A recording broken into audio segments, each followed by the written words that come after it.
Hello friends, welcome back to ভূগোল কথা। বন্ধুরা, আজকে আমি তোমাদের সাথে শেয়ার করব ডিএবি রিক্রুটমেন্ট রিলেটেড কিছু ডিটেলস। এবং এর আগেও আমি তোমাদের সাথে শেয়ার করেছিলাম ডিএবিতে সিলেকশন কিভাবে হয়, সিবিটি বা রিটেন টেস্টের পরে তোমরা কিভাবে ইন্টারভিউয়ের জন্য প্রিপারেশন নেবে, ডেমনস্ট্রেশনের জন্য কিভাবে নিজেদের প্রিপেয়ার করবে। কারণ সিবিটির পরে সিবিটি যদি তোমরা ক্র্যাক করতে পারো, তোমাদের প্রভিশনাল একটা সার্টিফিকেট দেওয়া হবে, প্রভিশনাল এলিজিবিলিটি কার্ড দেওয়া হবে তোমাদেরকে। ওই কার্ডের থ্রুতে তোমরা সমগ্র একটা বছর ধরে যে কোনো ডিএবিতে without any CBT, without any written test কিন্তু অনলি ইন্টারভিউয়ের মাধ্যমে সিলেক্টেড হতে পারবে। তাই সিবিটির পরে তোমাদের কাজ হচ্ছে একটাই, ইন্টারভিউয়ের জন্য প্রস্তুতি নেওয়া।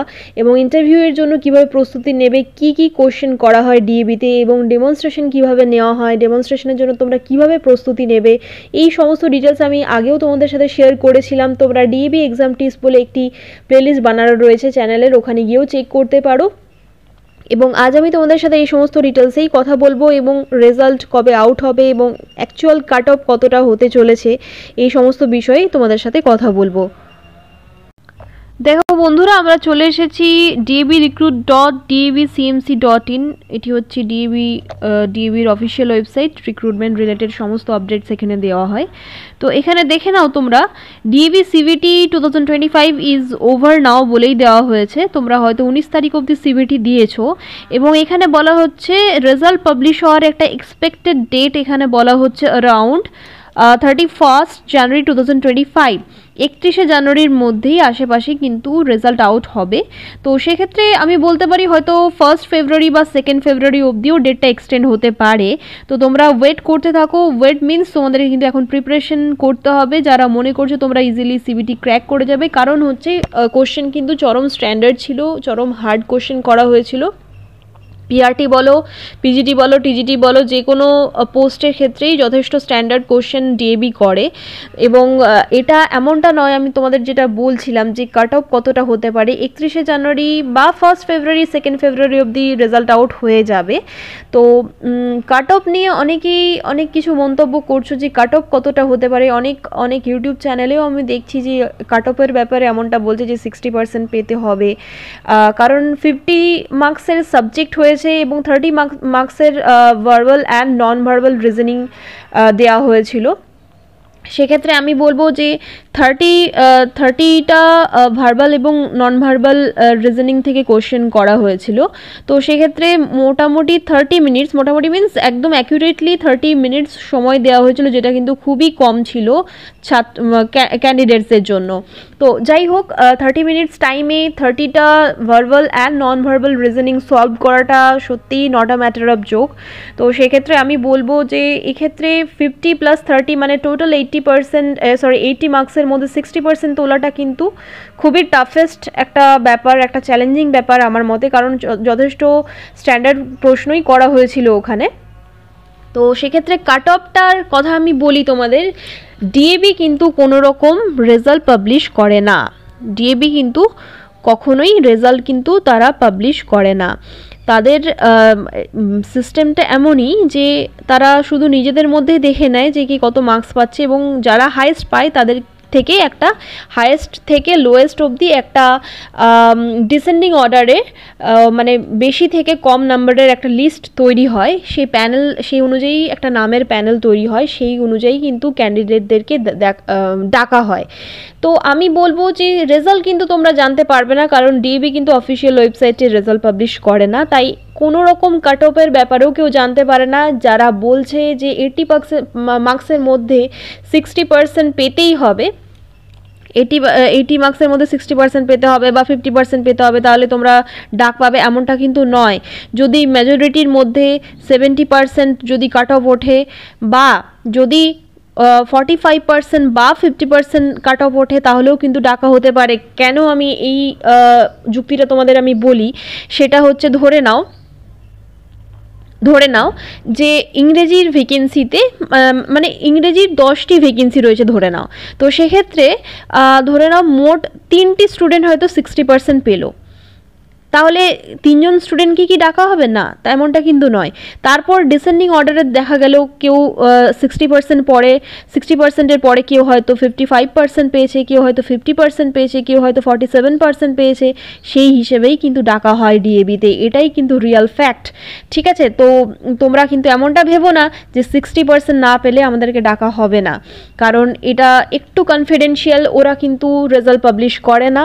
এবং অনেকেই এটা বলো যে ডিবিটা পুরোটাই ফ্রড, স্ক্যাম, ভ্যাকেন্সি বেরোয় না তাও পাবলিশ করেন না। অ্যাকচুয়ালি সেটাও ব্যাপারটা নয়। অনেককে হয়তো অ্যাকাডেমিক রেকর্ড তাদের হয়তো ঠিক নেই বলে অনেক সময় শর্টলিস্টেড করে না, বা পরীক্ষা দেওয়ার পরে অনেক সময় কোয়ালিফাই করতে পারে না বলে ইন্টারভিউয়ের জন্য ডাকা হয় না, বা কখনো কখনো ইন্টারভিউ ডেমনস্ট্রেশন ভালো দেওয়ার পরেও অনেককে ডাকা হয় না due to the lack of vacancy বা ফ্রড। এখানে কিন্তু ফ্রড বা স্ক্যামের ব্যাপারটা খুব একটা নেই, তবে যাদের ডাকা হয় না তাদের সেক্ষেত্রে হয়তো কিছু ব্যাপার থাকে যে ভালো এফিসিয়েন্সি দেখানো সত্ত্বেও, প্রমাণ করা সত্ত্বেও কিন্তু তাদের ডাকা হয় না।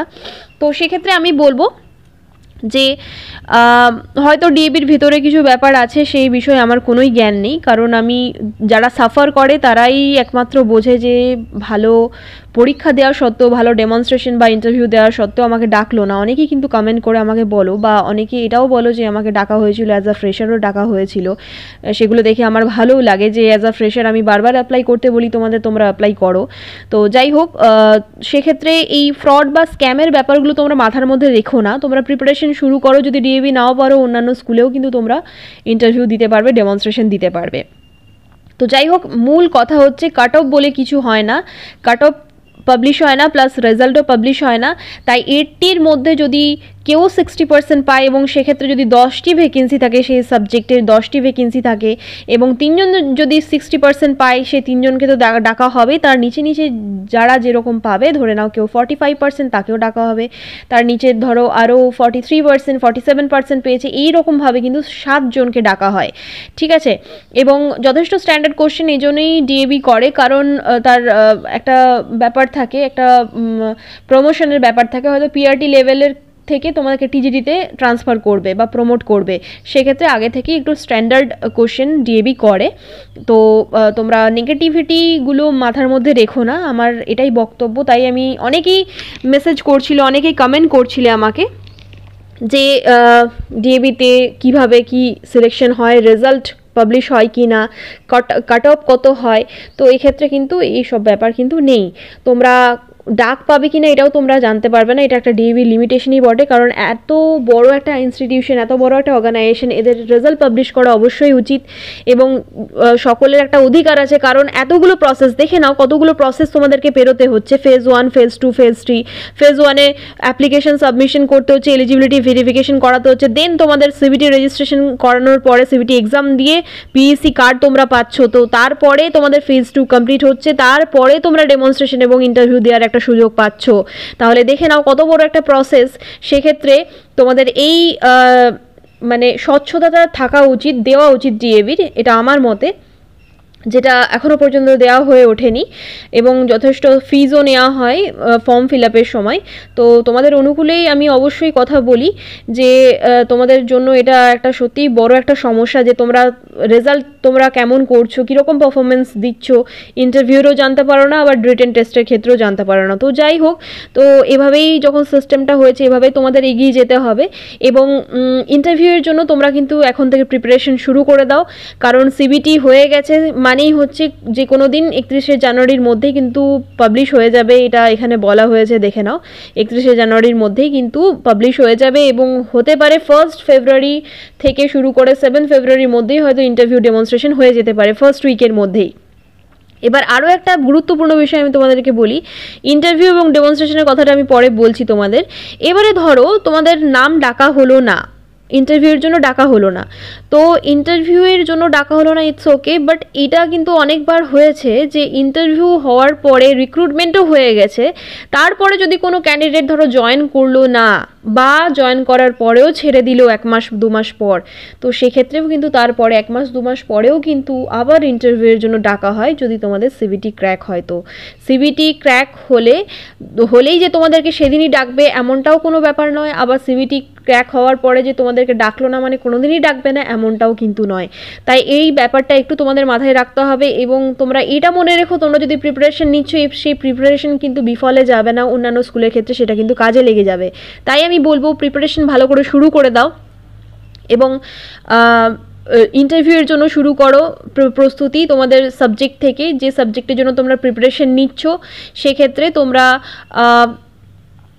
ছোট ছোট করে প্রশ্ন বানিয়ে নাও, ছোট ছোট প্রশ্ন বানিয়ে তার উত্তরগুলোকে নিজেদের বলবার মতো করে তৈরি করো, এবং ডেমনস্ট্রেশনের জন্য যে কোনো একটা তোমাদের চয়েসের ডেমনস্ট্রেশন টপিক একটা চুজ করে তোমরা ঘরের মধ্যে বোর্ড বা কিছুর মাধ্যমে তোমরা প্র্যাকটিস করার চেষ্টা করো, কারণ ডেমনস্ট্রেশন কিন্তু তোমাদের পেরোতেই হবে, এবং একাধিক স্কুলে এখন নিয়ম করে দিয়েছে ইন্টারভিউয়ের সাথে সাথে কিন্তু তোমাদেরকে ডেমো দিতে হবে। তাই এই কথাটা মাথায় রেখো, এবং ডেমনস্ট্রেশন টিপস এবং ডেমো কী করে নেওয়া হয়, ডিএবিতে ইন্টারভিউ কীভাবে নেওয়া হয়, এই সমস্ত ডিটেলস আমি পরবর্তী ভিডিওতে আরও তোমাদের সাথে শেয়ার করব। যদি কিছু জিজ্ঞাসার বিষয় থেকে থাকে তোমাদের আরও, অবশ্যই আমাকে কমেন্ট করে জানিও। ধন্যবাদ।